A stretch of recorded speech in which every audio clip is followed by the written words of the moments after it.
ساتویں پارے کے آغاز میں اللہ تعالیٰ نے چند ایسے لوگوں کا ذکر کیا، فرمایا کہ جو قرآن سنتے ہیں تو قرآن ان کے دلوں پہ اثر انداز ہوتا ہے اور وہ قرآن سن کے آنسو بہاتے ہیں، اور خاص طور پہ یہ انداز اللہ رب العالمین نے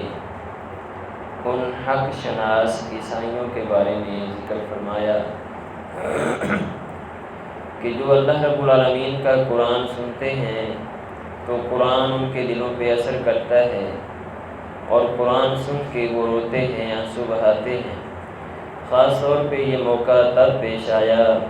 کہ جب نبی علیہ السلام کے حکم سے چند صحابہ کرام مکہ مکرمہ سے حبشہ کی طرف ہجرت کر کے گئے، اور مشرکین مکہ جو ہیں نبی علیہ السلام کے ان صحابہ کرام کو واپس لانے کے لیے جب حبشے کے بادشاہ نجاشی کے پاس گئے کہ یہ ہمارے بھاگے ہوئے غلام ہیں، انہیں ہمارے حوالے کیا جائے، تو تب ان صحابہ کرام نے اپنا تعارف کروایا کہ ہم ان کے کوئی بھاگے ہوئے غلام نہیں بلکہ یہ ہمارے رشتہ دار ہیں۔ اصل بات یہ ہے کہ اللہ رب العالمین نے ہمارے اندر ایک ایسا نبی مبعوث فرمایا ہے کہ جس کے آ جانے کے بعد ہماری آنکھیں کھل گئیں اور حق ہمارے لیے واضح ہو گیا،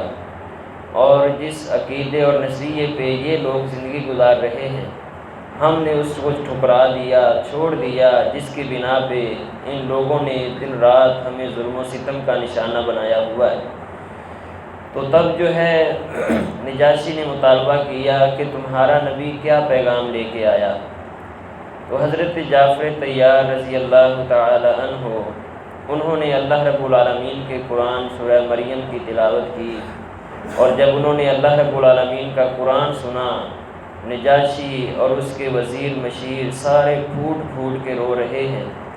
تو اللہ رب العالمین نے ان کا یہ انداز جو ہے وہ اپنے قرآن کی آیات میں بیان فرمایا،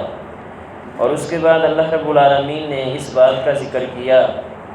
کہ ایسی قسمیں جو غیر ارادی طور پہ تم اٹھا لو، ان قسموں پہ تمہارا کوئی مواخذہ نہیں، کوئی پکڑ نہیں۔ غیر ارادی قسموں سے مراد یہ ہے کہ بعض بندے وہ ہوتے ہیں کہ جن کی عادت ہوتی ہے بات بات پہ ہی قسم ہے بات کریں گے، تو ان کی یہ عادت بنی ہوئی ہوتی ہے کہ ہر بات پہ کہیں گے کہ قسم ہے یارو فلاں کام اس طرح ہو گیا، قسم ہے فلاں نہیں ہوا، قسم ہے فلاں بندے کے ساتھ یہ ہو گیا، یعنی وہ غیر ارادی طور پہ ان کے دل و دماغ میں قسم اٹھانے کا یا کوئی پختہ ارادہ نہیں ہوتا، بس غیر ارادی طور پہ ان کی زبان پہ یہ الفاظ آ جاتے ہیں۔ تو اللہ فرماتے ہیں کہ جو ایسی غیر ارادی قسمیں ہیں ان پہ تمہارا کوئی مواخذہ نہیں، لیکن وہ قسمیں کہ جو تم دل کے پختہ ارادے سے اٹھاتے ہو، اللہ فرماتے ہیں کہ ان قسموں کے بارے میں تمہارا مواخذہ ہوگا، پوچھ ہوگی۔ کوئی قسم اٹھائی اور پوری نہیں کی تو اللہ فرماتے ہیں کہ کل قیامت والے دن اس کے جواب دہ ہوگے۔ اب اسی بارے میں اللہ رب العالمین نے قسم کا کفارہ بھی بیان کیا ہے، اور نبی علیہ السلام کی حدیث ہے، آپ نے فرمایا کفارۃ النذر کفارۃ الیمین، نظر کا کفارہ جو ہے قسم کا بھی، جو قسم کا ہے وہی نظر کا کفارہ ہے، یعنی نظر مانی ہو اور پوری نہ ہوئی ہو، یا قسم اٹھائی ہو اور بندے سے پوری نہ ہو رہی ہو، تو اس کا کفارہ ایک ہی ہے، اور وہ کفارہ جو ہے وہ اللہ تعالیٰ نے یہ 7ویں پارے کے اندر بیان کیا۔ فرمایا کہ اگر بندے سے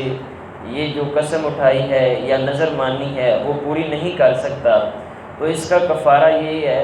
کہ درمیانے درجے کا کھانا جو ہے وہ تقریباً 10 مسکینوں کو کھلا دے، یا پھر انہیں 10 مسکینوں کو کپڑے پہنا دے، اور فرمایا کہ اگر یہ بھی نہیں کر سکتا تو یہ 3 دن کے روزے رکھ لے، تو یہ قسم کا کفارہ جو ہے یہ ادا ہو جائے گا۔ پھر جو اس نے قسم اٹھائی ہے یا نظر جو ہے وہ مانی ہے اور پوری نہیں کر سکا تو اللہ فرماتے ہیں کہ کوئی مسئلہ نہیں، یہ کفارہ ادا کر دے تو اس کا کوئی مواخذہ نہیں ہوگا۔ اور اگر یہ بندہ قسم بھی اٹھا لیتا ہے یا کوئی نظر بھی مان لیتا ہے لیکن یہ قسم پوری نہیں کرتا یا نظر پوری نہیں کرتا اور یہ غفلت کا شکار ہو جاتا ہے، تو قیامت والے دن ایسی نظر یا ایسی قسم کہ جو بندے نے پختہ ارادے سے مانی ہو یا قسم اٹھائی ہو اور یہ پوری نہیں کرتا، تو اللہ کی بارگاہ میں اس کے بارے میں یہ بندہ جواب دہ ہوگا۔ اور اس پارے کے اندر اللہ رب العالمین نے شراب کی حرمت جو ہے اس کی صراحت سے اللہ نے حکم نازل کر دیا، یعنی مختلف مقامات پہ جو ہے نا وہ اللہ تعالیٰ نے اشارے کے نائے سے بات کی، جیسا کہ پیچھے ہم جو ہے نا وہ اس بات کو پڑھ اور سن چکے ہیں کہ اللہ رب العالمین نے خاص طور پہ نماز کے متعلق جو ہے وہ فرمایا کہ یا ایھا الذین آمنوا لا تقربوا الصلاۃ وانتم سکارى۔ تو اس 7ویں پارے سورہ مائدہ کے اندر اللہ رب العالمین نے شراب کی حرمت جو ہے وہ صراحتاً جو ہے نا وہ بیان کر دی ہے کہ اس کے بعد جو ہے وہ تا قیامت اللہ رب العالمین نے شراب کو حرام کر دیا ہے۔ اور اس کے بعد اللہ رب العالمین نے حالت احرام میں سمندری شکار کی اجازت دی، اور جو خشکی کا شکار ہے وہ اللہ نے فرمایا کہ احرام کی حالت میں جو محرم ہے وہ بندہ شکار نہیں کر سکتا۔ تو جو بندہ حج اور عمرے کی نیت سے احرام باندھ کے بیت اللہ کی طرف جائے اور راستے میں اگر کوئی شکار کا موقع بنے تو اللہ فرماتے ہیں کہ یہ سمندری شکار تو کر سکتا ہے لیکن خشکی کے شکار کی بالکل بھی اجازت نہیں ہے۔ اور اس کے بعد اللہ رب العالمین نے عیسیٰ علیہ السلام کے حواریوں کا ایک مطالبہ جو ہے وہ بیان فرمایا، اور وہ مطالبہ کیا ہے؟ وہ کہنے لگے کہ آپ جو ہیں وہ اللہ سے دعا کریں کہ آسمان سے اللہ ہمارے لیے دسترخوان نازل کر دے، یعنی اس پہ ون سونے طرح طرح کے پکے پکائے کھانے ہوں، جس طرح یہودیوں کے لیے اللہ رب العالمین نے من سلوہ کا انتظام کیا۔ ان کا مطالبہ یہ تھا کہ اسی طرح کا کوئی جناب جی انداز ہمارے ساتھ بھی اللہ جو ہے وہ ظاہر کرے کہ آسمان سے جو ہے نا وہ تیار شدہ کھانا جو ہے نا وہ دسترخوان کی شکل میں اللہ کی طرف سے نازل ہو جائے۔ تو اللہ رب العالمین نے فرمایا کہ آپ انہیں بتلائیں، اللہ کے لیے تو کچھ بھی مشکل نہیں، اللہ تو نازل کر دے گا، لیکن اگر آپ لوگ نازل ہو جانے کے بعد بھی اللہ کے نبی علیہ السلام کی بات کو نہیں مانتے تو فرمایا کہ پھر اللہ رب العالمین کے عذاب کا انتظار کرنا، یعنی اللہ رب العالمین کوئی بھی نشانی کسی بھی موقع پہ، پہلے جو اللہ رب العالمین کے نبی گزر چکے تھے، کسی قوم نے بھی اپنے نبی سے کسی معجزے یا نشانی کا مطالبہ کیا تو ساتھ ہی اللہ رب العالمین نے یہ شرط لگا دی کہ اگر یہ لوگ آپ سے مطالبہ کر رہے ہیں تو اللہ تو یہ نشانی اور معجزہ ظاہر کر دیں گے، لیکن اگر یہ لوگ ایمان نہیں لاتے تو فرمایا کہ پھر اللہ رب العالمین کے عذاب کا انہیں انتظار کرنا پڑے گا۔ مثال کے طور پہ صالح علیہ السلام کی قوم تھی، انہوں نے اونٹنی کا مطالبہ کیا، اللہ نے پہاڑ سے اونٹنی ظاہر کر دی، اور اللہ رب العالمین نے چند ایک شرائط بیان کی، فرمایا کہ اس اونٹنی کے ساتھ اس طرح کا سلوک کرنا، اگر اس طرح کا کرو گے تو تمہیں یہ نقصان اٹھانا پڑے گا۔ بہرحال انہوں نے اونٹنی کی کونچیں کاٹ دی تو اللہ رب العالمین نے عذاب نازل کر دیا۔ اسی طرح اور انبیاء کرام کے معجزات تھے جو اللہ رب العالمین نے قوم کے مطالبے پہ پورے کیے، قوم جو ہے وہ ایمان نہ لائی تو اللہ رب العالمین نے عذاب اتار دیا۔ اسی طرح اللہ رب العالمین نے عیسیٰ علیہ السلام کو فرمایا کہ آپ انہیں بتلا دیں کہ اگر اللہ سے تم یہ چاہتے ہو کہ آسمان سے دسترخوان نازل کر دے، اس کے لیے تو مشکل نہیں ہے، لیکن اگر آپ لوگ ایمان نہیں لاتے تو فرمایا کہ پھر اللہ کے عذاب کا انتظار کرنا۔ اسی طرح مشرکین مکہ نے بھی نبی علیہ السلام سے مطالبہ کیا تھا کہ اگر آپ اللہ کے سچے نبی ہیں تو یہ جو پہاڑ ہے اسے آپ سونے کا بنا کے دکھائیں تو ہم آپ پہ ایمان لے آئیں گے۔ اللہ رب العالمین نے فرمایا کہ میرے نبی آپ انہیں بتلا دیں کہ اگر یہ چاہتے ہیں تو اللہ تو یہ کر دکھائے گا، لیکن یہ ایمان نہ لائے تو فرمایا کہ پھر اللہ کا عذاب آ جائے گا۔ نبی علیہ السلام نے فرمایا کہ اگر اللہ ان میں سے کوئی بندہ بھی ایمان نہ لایا تو اس کا مطلب ہے کہ اس پہ عذاب آئے گا، عذاب آئے گا۔ تو فرمایا کہ اللہ یہ چاہتے ہیں تو پھر بھی، نہیں بھی چاہتے تو پھر بھی، فرمایا کہ یہ پہاڑ سونے کا نہیں ہونا چاہیے۔ مطلب کیا ہے؟ نبی علیہ السلام کو اللہ نے رحمت للعالمین بنا کے مبعوث فرمایا۔ میرے نبی یہ نہیں چاہتے تھے کہ کسی ایک کو بھی اللہ کے عذاب سے دوچار ہونا پڑے، تو اس لیے اللہ رب العالمین نے یہ عیسیٰ علیہ السلام کے حواریوں کا یہ مطالبہ جو ہے وہ اپنے اس بارے کے اندر بیان فرمایا۔ اور ساتھ ہی اللہ رب العالمین نے اس بات کا ذکر کیا کہ یوم حساب یعنی قیامت والے دن اللہ رب العالمین عیسیٰ علیہ السلام سے پوچھیں گے اَأَنْتَ قُلْتَ لِلنَّاسِ اتَّخِذُونِي وَأُمِّيَ إِلَٰهَيْنِ، کہ اللہ عیسیٰ علیہ السلام سے فرمائیں گے کہ میرے عیسیٰ، کیا آپ نے اپنے ان ماننے والوں کو کہا تھا کہ یہ آپ کو اور آپ کی ماں کو معبود بنا لیں، آپ کے چلے جانے کے بعد یہ لوگ آپ کی اور آپ کی ماں کی پوجا پاٹ شروع کر دیں، آپ کے نام پہ جو ہے وہ عبادات اور رسم و رواج کا آغاز کر دیں۔ عیسیٰ علیہ السلام فرمائیں گے کہ اللہ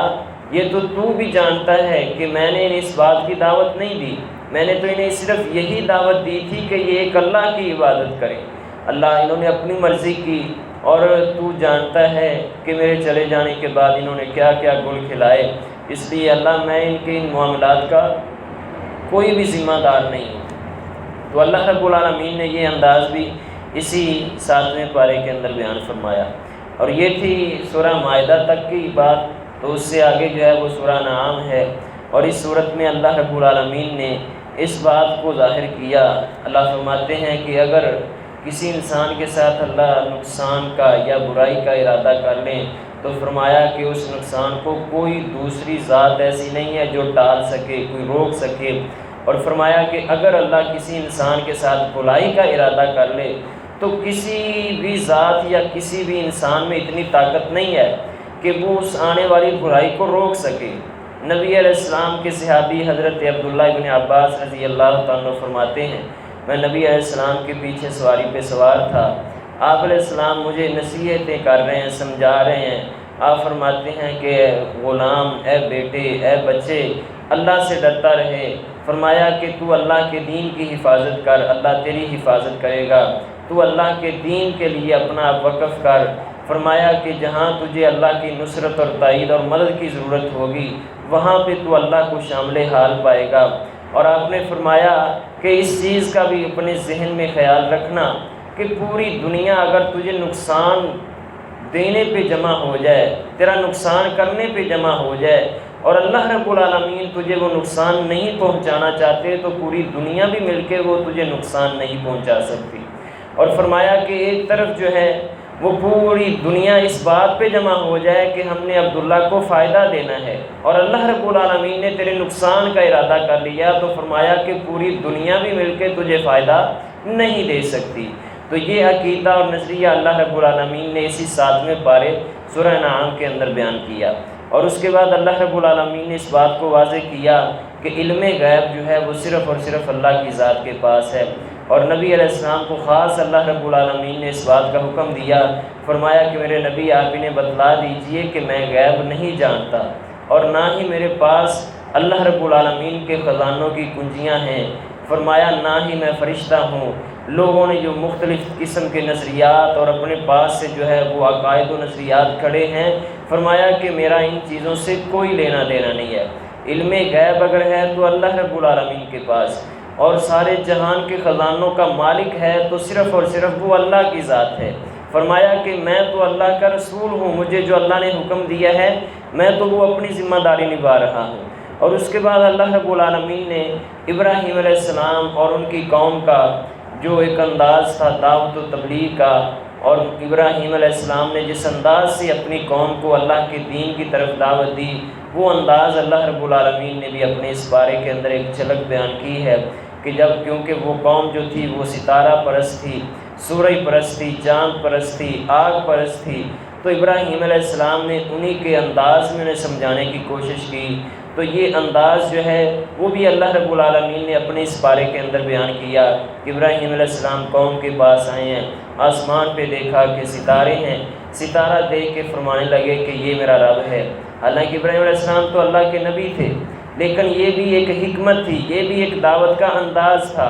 کہ قوم کا جس طرح کا ذہن ہے، جیسی قوم کی سوچ ہے، اسی سوچ کے مطابق اس قوم کو اپنے اللہ کے قریب لانے کی کوشش کی۔ جب وہ ستارہ غائب ہو گیا فرمانے لگے کہ جو غائب ہو جائے میں تو اسے اچھا نہیں جانتا۔ جب ستارہ غائب ہوا، چاند ظاہر ہوا، فرمانے لگے کہ یہ اس سے بڑا ہے، یہ رب ہو سکتا ہے۔ جب وہ بھی غائب ہو گیا فرمایا کہ یہ بھی غائب ہو گیا۔ دن ہوا، سورج جو ہے وہ طلوع ہوا، فرمانے لگے کہ یہ سب سے بڑا ہے، یہی رب ہو سکتا ہے۔ لیکن جب سورج بھی غائب ہو گیا فرمانے لگے کہ لا احب الافلین، ان غائب ہو جانے والے، چھپ جانے والوں سے میں تو محبت نہیں کرتا۔ اور تب انہوں نے فرمایا کہ انی وجہت وجہی للذی فطر السماوات والارض حنیفا وما انا من المشرکین۔ ابراہیم علیہ السلام نے تب فرمایا کہ میں تو اب اس ذات پہ ایمان رکھتا ہوں اور میں نے تو اپنی ساری توجہ اس ذات کی طرف کر رہی ہے کہ جو زمین و آسمان کو پیدا کرنے والا ہے، ان چاند سورج ستاروں کو جو بنانے والا ہے، میں تو اسے رب مانتا ہوں۔ یعنی جیسی قوم کی نیچر تھی، جیسی قوم کی سوچ تھی، جیسا قوم کا ذہن تھا، اسی انداز میں ابراہیم علیہ السلام اپنی قوم کو شرک سے ہٹا کے ایک اللہ کی طرف لانے کی کوشش کر رہے ہیں۔ قوم کو سمجھا دیا، ایک سوچ دے دی کہ جو ستارے غائب ہو رہے ہیں، چاند چھپ رہا ہے،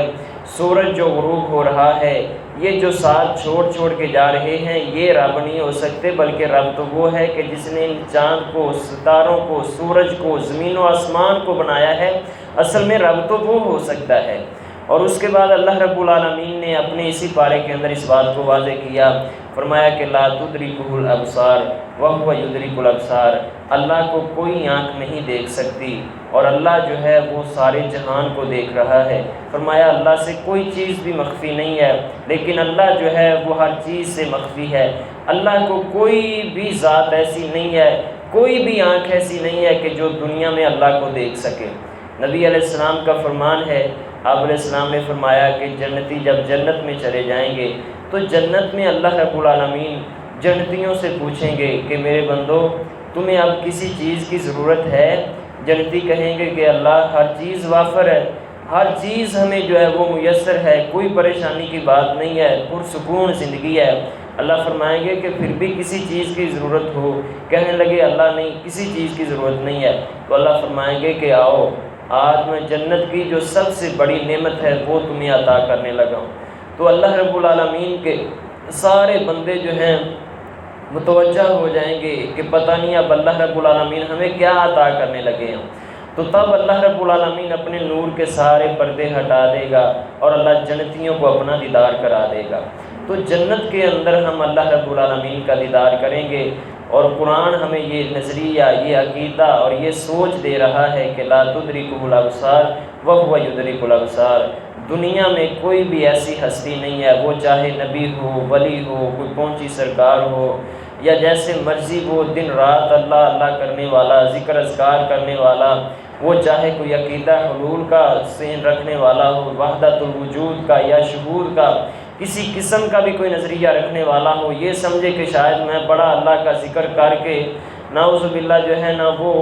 اللہ کے اندر جو ہے نا وہ غرق ہو جاؤں گا، یا یہ ہو جاؤں گا، وہ ہو جاؤں گا۔ فرمایا یہ سارے ڈرامے بازی ہے، کچھ بھی ایسا نہیں ہے۔ قرآن ہمیں یہ سوچ دے رہا ہے، یہ نظریہ اور عقیدہ دے رہا ہے کہ لا تدرکہ الابصار وہو یدرک الابصار۔ اس سارے جہان میں کوئی ایسی ہستی نہیں ہے کہ جو دنیا میں رہتے ہوئے اللہ کو دیکھ سکے۔ فرمایا کہ اللہ سے کوئی چیز بھی مخفی نہیں، اللہ ہر ایک چیز کو دیکھ رہا ہے۔ تو یہ اللہ رب العالمین کا 7واں پارہ ہے جو میں نے بالکل خلاصہ اور مختصر انداز میں آپ احباب کے سامنے رکھا ہے۔ تو اللہ رب العالمین سے دعا کرنی چاہیے کہ اللہ تعالیٰ ہمیں عمل کی توفیق نصیب فرمائے۔